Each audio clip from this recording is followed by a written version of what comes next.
सुबह सहरी करेंगे तो अफ्तारी का पता नहीं था जिंदा रहेंगे कि नहीं रहेंगे। अफ्तारी करेंगे तो तरावी की नमाज पढ़ेंगे कि नहीं ये पता नहीं था। हमेशा ऊपर देखते रहते थे कोई मिसाइल तो नहीं आ रही है। ऐसे समय में भारत का मुसलमान 30 दिन रोजा रखा, नमाज पढ़ा, ईद मनाया। बेटियां कितने संकट में रहीं, हिजाब के नाम पर उन पर कितने अत्याचार हुए। कुछ नासमझ लोग ये कह रहे हैं कि मोदी जी ईरान के फेवर में ट्वीट कीजिए। क्यों करेंगे भाई? जिस मिट्टी में आपने जन्म लिया है उसके हित से बढ़कर दुनिया का कोई भी स्पिरिचुअल गुरु नहीं हो सकता। ईरान पे हमला बंद करो, मोदी सरकार होश में आओ। यार कमाल है, मोदी हमला कर रहा है क्या ईरान पे? 24 घंटे आप कभी भी घर से बाहर निकलोगे, कंपलसरी आपको हिजाब पहनना ही पहनना है। जो महिलाएं देख रही हैं, कल्पना करें कि 24 घंटे आपको हिजाब पहन के रहना है, आप रह पाओगी? यही महिलाएं जो रोना गाना कर रही हैं, इन्हीं को ईरान भेज दो।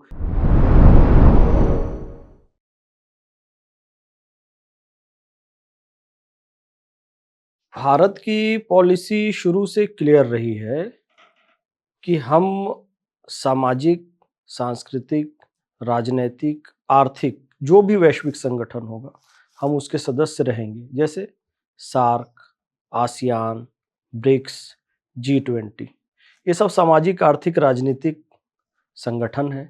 क्रीड़ा के संगठन में हम रह सकते, लेकिन हम युद्ध के किसी भी संगठन में कभी भी नहीं रह सकते। नाटो हो, सेंटो हो, या भी ईरान का गुट हो या इजराइल का गुट हो, हम युद्ध के किसी भी गुट में नहीं रहेंगे। हमारी गुट निरपेक्षता की पॉलिसी 1961 में नासिर, नेहरू, टीटो, ये तीनों देश इकट्ठा हुए बेलग्रेड में, यूगोस्लाविया में, और ये संकल्प लिया कि हमें विश्व शांति चाहिए। तो विश्व शांति का मार्ग क्या है? युद्ध के गुट में शामिल हो जाना। ये तो विश्व में अशांति बढ़ेगी। तो हमने ये निर्णय लिया कि हम युद्ध के किसी गुट में कभी भी नहीं रहेंगे, विश्व शांति के लिए। गुट निरपेक्षता इसे कहते हैं, नॉन अलाइनमेंट मूवमेंट। बड़ा फेमस ये रहा और अभी भी उसकी प्रासंगिकता है, निश्चित रूप से दिखाई दे रहा है। हमारी एक पॉलिसी और है पंचशील की, यानी कि अहस्तक्षेप, अनाक्रमण। हम किसी के अंदरूनी मामले में हस्तक्षेप नहीं करेंगे, अपनी तरफ से किसी पर आक्रमण नहीं करेंगे। ये दो बात, अनाक्रमण और अहस्तक्षेप। तीसरी बात, संप्रभुता का सम्मान करेंगे, एक दूसरे की सॉवरेंटी का सम्मान करेंगे, समानता का भाव रखेंगे और शांतिपूर्ण सह अस्तित्व, पीसफुल कोएग्जिस्टेंस। तो ये 5 सिद्धांत हमारे देश के हैं और हम आज भी उसी का पालन कर रहे हैं। इसी के कारण आज गल्फ में, दुनिया के दूसरे देशों में खून की होली खेली जा रही है, तो हमने रंगों की होली खेली। आप यदि देखेंगे, मुस्लिम देश 57 मुस्लिम कंट्रीज है, रमजान, ईद पूरा चला। सुबह सहरी करेंगे तो अफ्तारी का पता नहीं था जिंदा रहेंगे कि नहीं रहेंगे। अफ्तारी करेंगे तो तरावी की नमाज पढ़ेंगे कि नहीं ये पता नहीं था। हमेशा ऊपर देखते रहते थे कोई मिसाइल तो नहीं आ रही है। ऐसे समय में भारत का मुसलमान 30 दिन रोजा रखा, नमाज पढ़ा, ईद मनाया। हमारी इस गुट निरपेक्षता की पॉलिसी के कारण ही ईरान में, इजराइल में और ईरान में खास तौर से बेटियां कितने संकट में रहीं, हिजाब के नाम पर उन पर कितने अत्याचार हुए। और हम नवरात्रि का त्यौहार मना रहे हैं। या देवी सर्वभूतेषु मातृरूपेण संस्थिता नमस्तस्यै नमस्तस्यै नमस्तस्यै नमो नमः। माता शैलपुत्री, ब्रह्मचारिणी, चंद्रघंटा, कूष्मांडा, स्कंद माता, कात्यायनी, कालरात्रि, महागौरी, सिद्धिदात्री का पूजन कर रहे हैं। हमारे यहाँ की बेटियां सुरक्षित हैं। यही हमारी नीति, विदेश नीति, कि हम किसी युद्ध के गुट में नहीं रहेंगे। आज दुनिया के किसी भी ओशन में, चाहे अरब सागर हो, हिंद महासागर हो, हॉर्मुज स्ट्रेट हो, किसी का टैंकर सुरक्षित नहीं है। What is tanker? जो पानी के जहाज होते हैं जिसमें तेल आता है, गैस आती है। ऐसे समय में हमारा शिवालिक और नंदा देवी, 2 जहाज बड़े कुशलता से भारत तक पहुंच गया। बीच में कुछ लोगों ने हल्ला मचाया, गैस खत्म, पेट्रोल खत्म, ऐसा कुछ नहीं हुआ। कुछ कालाबाजारी लोग थे, विपक्ष के कुछ लोग जिनकी आदत होती है, लेकिन विश्व का कोई टैंकर सुरक्षित नहीं है। उस पे बम गिरते हुए हमने देखे हैं वीडियो। हमारा तेल टैंकर आसानी से आ गया, क्यों? यही हमारी गुटनिरपेक्षता की जो पॉलिसी रही है। तो इसी ने ही आज हमें जीत दिलाई है किस बात पे, कि दूसरे देशों पर युद्ध का साया है, जिंदगी मौत का कोई भरोसा नहीं है। हम शांतिपूर्वक बैठकर यहाँ पर पॉडकास्ट कर रहे हैं, वास्तव कट्टा बैठकर अपने विचार रख रहे हैं। यही हमारी कुशल विदेश नीति है और इस पर हमें गर्व है और इस पर हमें हमेशा कायम रहना चाहिए। कुछ नासमझ लोग ये कह रहे हैं कि मोदी जी ईरान के फेवर में ट्वीट कीजिए। क्यों करेंगे भाई? यदि कोई सांस्कृतिक कार्यक्रम होता कि इजराइल के नर्तक दल भी आया हुआ है और ईरान का नर्तक दल भी आया हुआ है, तो हम कहते थे भाई ईरान वालों ने अच्छा डांस किया यार, इजराइल वाले फिसड्डी सिद्ध हो गए। वो कल्चर का मैटर था। कोई खेल होता, ईरान की फुटबॉल टीम खेल रही है, इजराइल की टीम, तो ईरान का कोई प्लेयर अच्छा परफॉर्मेंस देता तो हम तारीफ करते। इजराइल का प्लेयर अच्छा परफॉर्मेंस नहीं करता, कहते यार तुमको सुधार की जरूरत है। क्योंकि वो खेल का मैटर है, कल्चर का मैटर है। बिजनेस डील कोई होती तो हम एक का फेवर लेते, एक का नहीं लेते। इसमें हम बिल्कुल भी फेवरबाजी कर सकते हैं, किसी गुट में किसी समूह में रहे, और हैं भी। What is the meaning of G20 BRICS, हम ग्रुप्स में है ना, हम हैं भी, लेकिन युद्ध वाले किसी भी मैटर पे हम नहीं बोलेंगे। अब एक पक्ष ये कहता है भारत से, भारत नहीं विश्व से, पाकिस्तान से भी इवन, कि भाई खामनेई साहब जो हैं उनसे हमारा पॉलिटिकल रिश्ता नहीं है, वो हमारे स्पिरिचुअल गुरु हैं, वो हमारे धर्म गुरु हैं। तो इसलिए हम उनके गम में हम गम मना रहे हैं, हम छाती पीट रहे हैं, हम रो रहे हैं। It's okay. मेरा कोई स्पिरिचुअल गुरु होगा ना, उसका शरीर शांत होगा, मैं भी रोऊंगा, आप भी रोएंगे, उसमें कोई प्रॉब्लम नहीं है। लेकिन स्पिरिचुअल गुरु भी राष्ट्र से बढ़कर नहीं हो सकता, स्वराष्ट्र से बढ़कर, स्वदेश से बढ़कर। जिस मिट्टी में आपने जन्म लिया है उसके हित से बढ़कर दुनिया का कोई भी स्पिरिचुअल गुरु नहीं हो सकता। और आज कोई स्पिरिचुअल गुरु है इस नाम से मोदी जी ईरान का सपोर्ट करें और इजराइल का विरोध करें, अमेरिका का विरोध करें, क्या यह बुद्धि की बात होगी? अच्छा, मोदी जी ने इजराइल और अमेरिका के फेवर में ट्वीट किया क्या? नहीं किया। तो ईरान के फेवर में क्यों करें?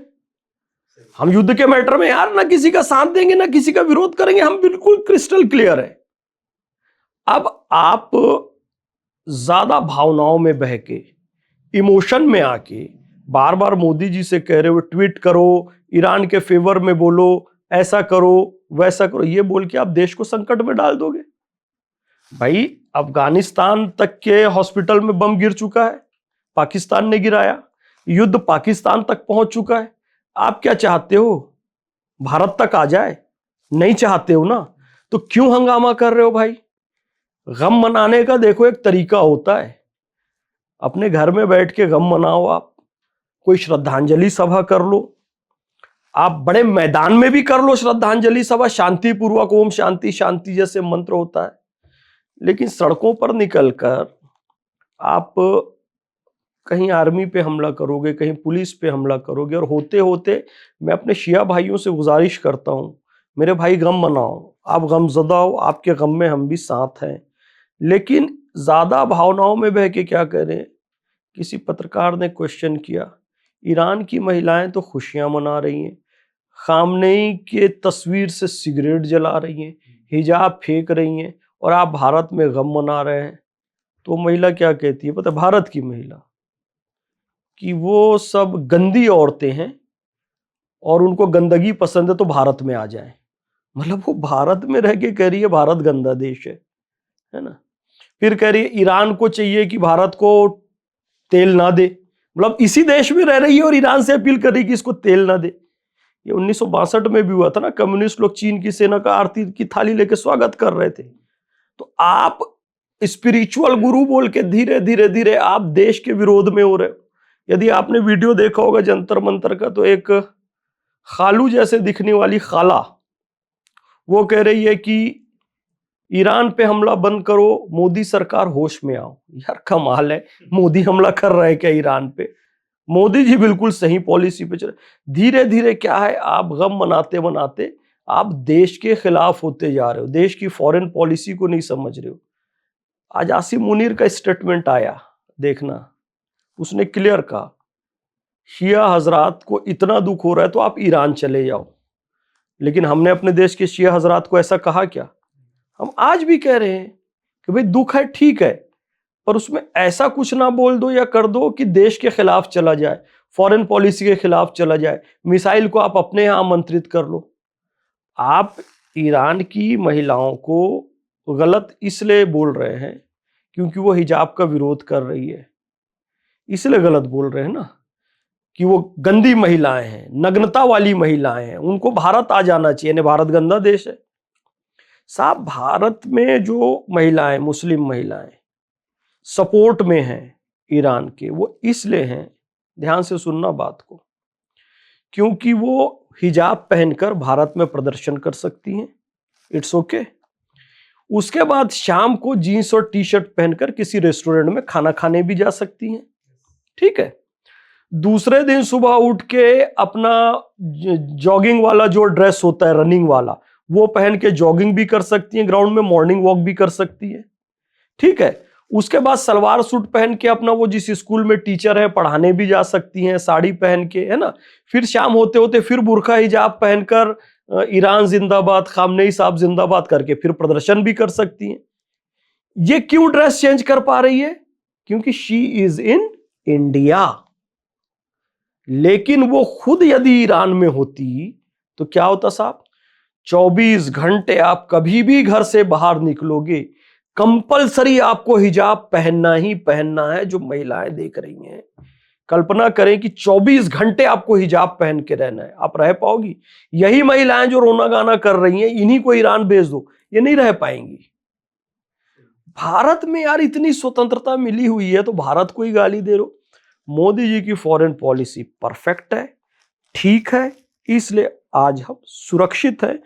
और हर स्थिति में कोई धर्म, पंथ, परंपरा, विश्वास, अंधविश्वास, सबके ऊपर देश है हमारे लिए भारत देश।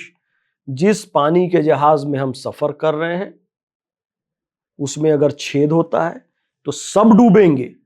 कुरान पढ़ने वाला भी डूबेगा और गीता पढ़ने वाला भी डूबेगा। बाइबिल पढ़ने वाला हो कि गुरु ग्रंथ साहब पढ़ने वाला हो, तो सबसे पहले किसको सुरक्षित करना है? उस जहाज को जिसमें हम बैठे हुए हैं। वो जहाज पानी का कौन सा है? हमारा भारतवर्ष है, हम सब इसमें बैठे हैं।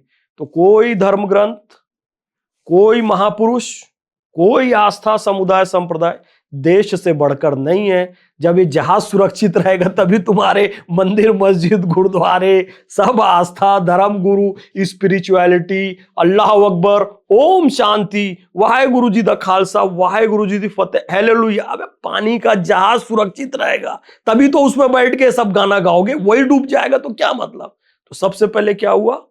देश हुआ। और मोदी जी की foreign policy is the perfect foreign policy. धन्यवाद।